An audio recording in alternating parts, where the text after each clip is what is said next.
to SeedsInAnApple. It's been a while since I've uploaded some videos. These past weeks, sobrang busy po.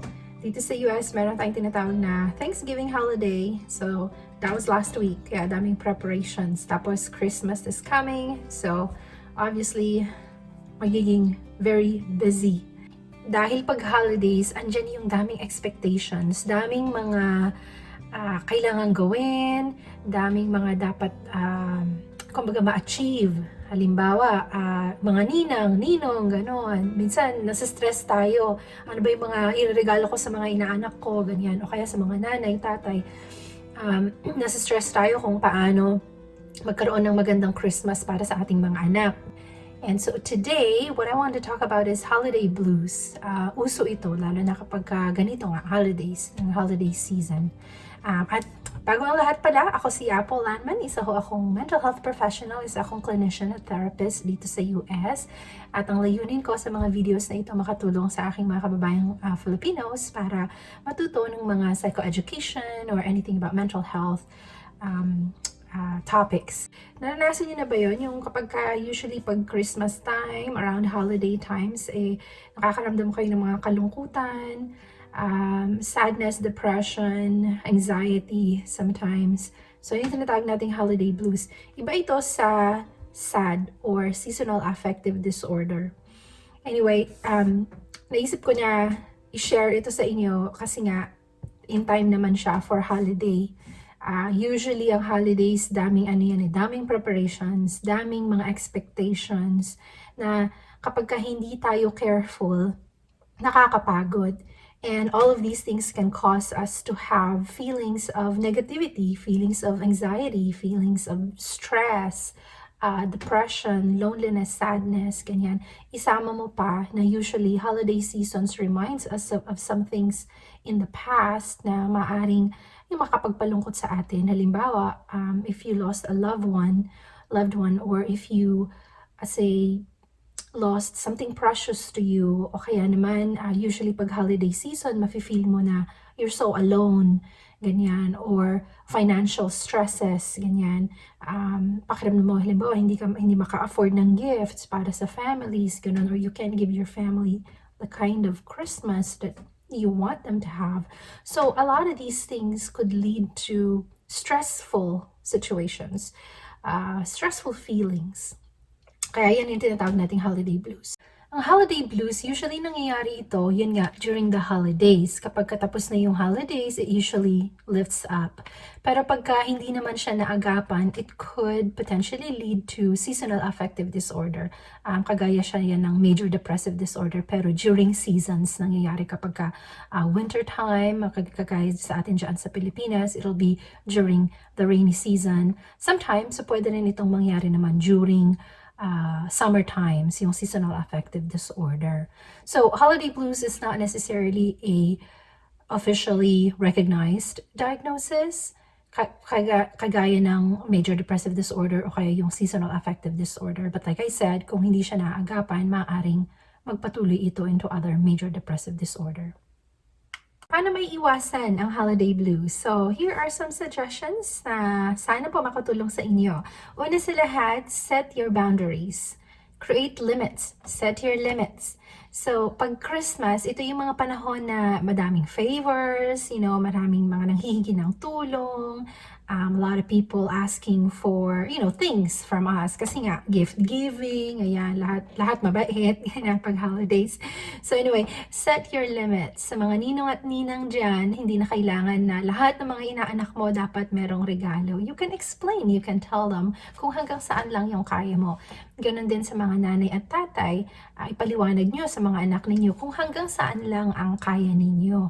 At ano yung expectation nila na pwede ninyong i-meet. Halimbawa, hindi magarbo ang handa natin for Christmas or don't expect, magarbong toys, ganyan. So, when you set your limits, you're allowing yourself the opportunity and the chance to breathe.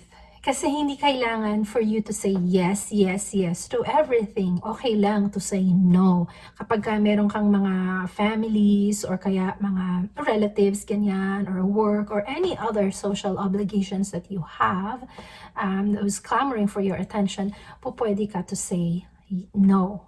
Hindi lahat laging yes. So, you're going to spare yourself from a lot of stress.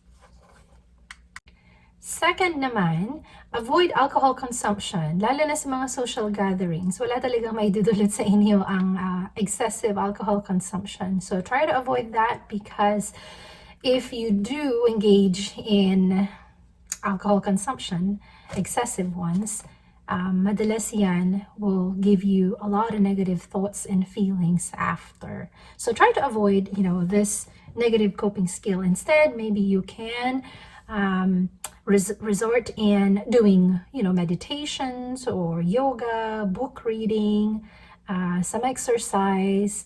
It doesn't have to be super crazy exercise, but you can stick to a routine ng exercise ninyo. Studies show na talaga pagka nag-ehersisyo tayo, nakakatulong ito to create happy hormones in our brain. So isa yan sa mga makakatulong sa inyo to not feel too lonely or too sad during holidays.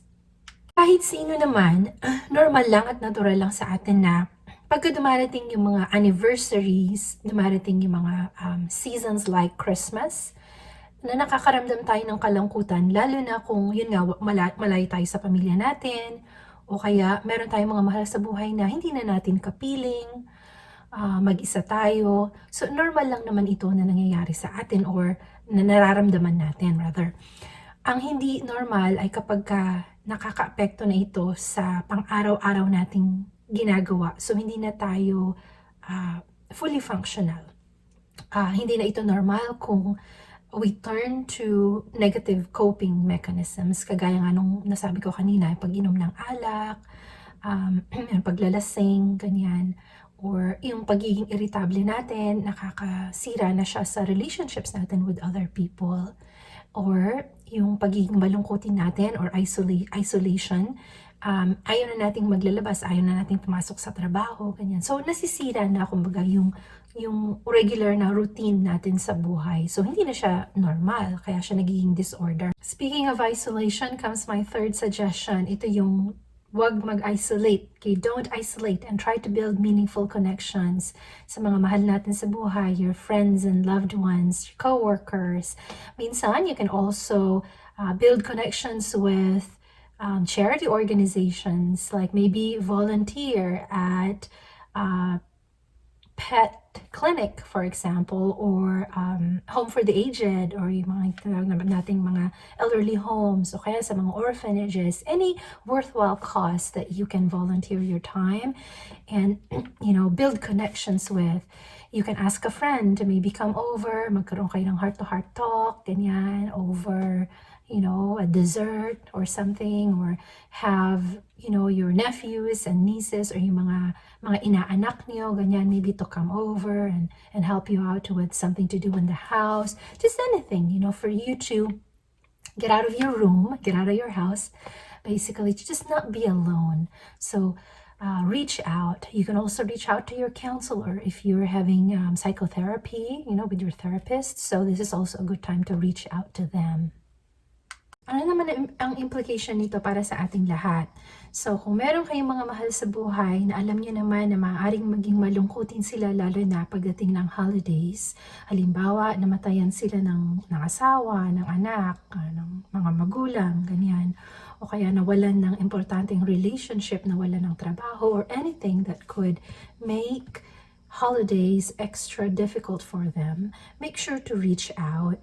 So ito yung mga panahon na kailangan nating maging extra sensitive, extra caring, extra loving, and really doing extra for our loved ones na alam natin na maaring mahirap para sa kanila ang holiday season. So be there for them.